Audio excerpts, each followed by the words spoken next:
If you have ever wondered whether it's God speaking or just your own mind, you are not alone. This confusion is one of the enemy's most subtle weapons against the chosen ones. And if you don't discern correctly, you can miss your destiny. God's voice carries authority, peace, and alignment with His word, while your own thoughts often echo fear, pride, or urgency born from anxiety. Remember, for God is not the author of confusion, but of peace, as in all churches of the saints. 1 Corinthians 14:33. KJV. The first shocking truth you must face is that God's voice usually conflicts with your flesh. It challenges comfort zones, convicts sin, and calls you to higher ground. So if the voice you hear only soothes your ego or makes excuses for compromise, beware. Second, God's voice carries a hidden consistency. He repeats Himself through different channels: scripture, sermons, people, even dreams, because this is the third time I'm coming to you. In the mouth of 2 or 3 witnesses shall every word be established. 2 Corinthians 13:1. KJV.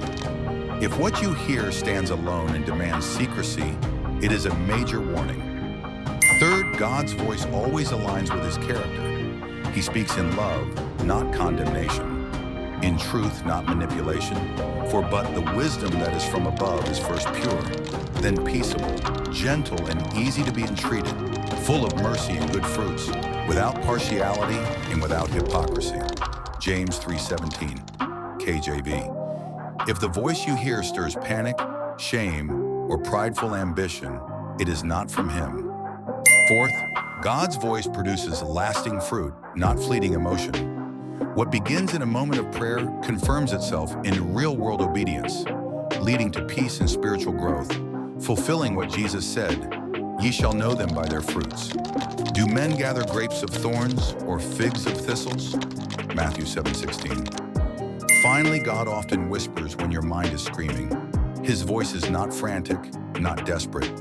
It moves with a sacred stillness that cuts through chaos, just as Elijah found not in the earthquake or fire, but in the still small voice. 1 Kings 19:12. The shocking reality is that you already know more than you admit. Deep down, your spirit senses the difference, but fear, impatience, and pride try to drown it out. If you truly want to hear Him, you must silence the noise, crucify the flesh, and submit your will.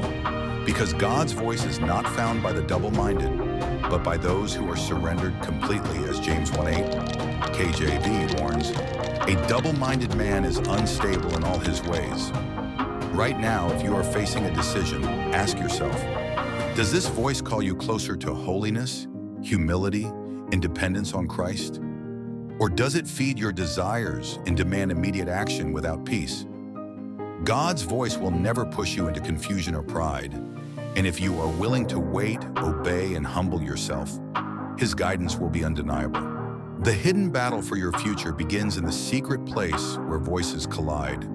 But if you anchor yourself to His word, kill the noise of your emotions, and stay ruthless against your flesh, you will not only hear Him, you will walk in the shocking clarity that was promised all along to those who seek Him with their whole heart.